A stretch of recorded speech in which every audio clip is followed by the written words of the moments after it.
আমি আমার আব্বারে দাফন করছি, মনে আছে? ডিসেম্বরের 5 তারিখ 9টা বাজে। ডিসেম্বরের 4 তারিখ মারা গেছে, 5 তারিখ 9টার দিকে দাফন করছি। কবরে নাইমা মাটিটা আমি হাত দিয়ে ওই দিন দেখছিলাম, প্রচন্ড ঠান্ডা দেখছিলাম, অনেক ঠান্ডা, অনেক ঠান্ডা। তখন মনে হয়েছিল যে দুনিয়াতে মা বাবা সন্তানরে কত সুখ শান্তিতে রাখা যায়। শীতকালে একটা সন্তান কষ্ট পাবে, কোনো বাবা চায় না, মা চায় না। অথচ আমরা আমাদের বাবাকে 3টা পাতলা কাপড়ে ওই প্রচন্ড ঠান্ডা মাটির নিচে রেখে আসি। আপনি আজকে মারা গেলে আমার আপনার সাথে এলাকাবাসী এটাই করবে, এটাই চূড়ান্ত সত্য কথা।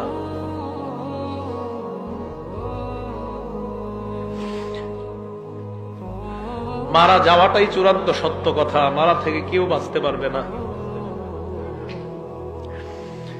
আল্লাহ ডাক দিয়ে বলবে, আফরিশুহু মিনাল জান্নাহ, আমার বান্দারে পাতলা পোশাকে দুনিয়ার মানুষ কবর দিছে, তারে জান্নাতের পোশাক পরায়া দাও।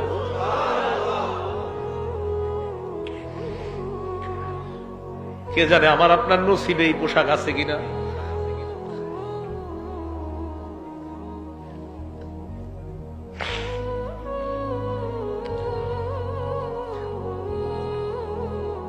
এই কথা বলার পর আল্লাহ বলবেন, আফরিশুহু মিনাল জান্নাহ ওয়া আলবিসুহু মিনাল জান্নাহ।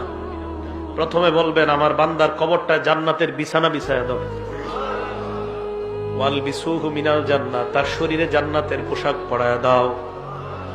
এরপর বলবে ওয়াফতাহু লাহু বাবান ইলাল জান্নাহ, তার কবর থেকে জান্নাত পর্যন্ত একটা দরজা খুলে দাও, কবর থেকে যেন জান্নাতের নিয়ামতগুলা দেখতে পায়।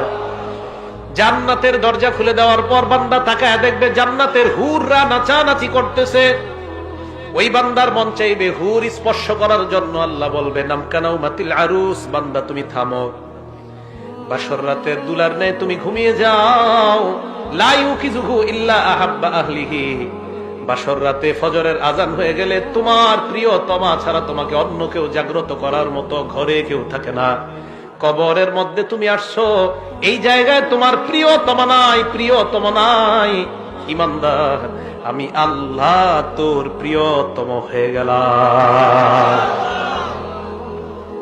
কিয়ামতের মাঠে আমি তোকে উঠাবো।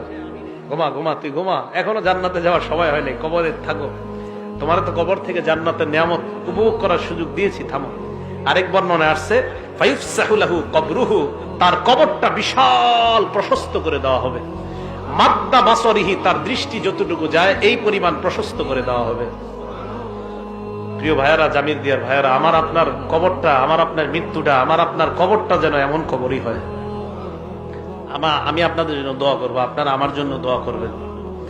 কে মারা যায় এটা নিশ্চিত বলা যায় না আমি জান্নাতি, নিশ্চিত বলা যায় না আপনি জান্নাতি, নিশ্চিত বলা যায় না আমি জাহান্নামী, নিশ্চিত না আপনি জাহান্নামী। কত কিছু ভাবেন যে কত বড় হুজুর সামনে বসছে, কিন্তু আমি যদি জান্নাতি না হই কি লাভ হবে বলেন আমার এই সার্টিফিকেটের।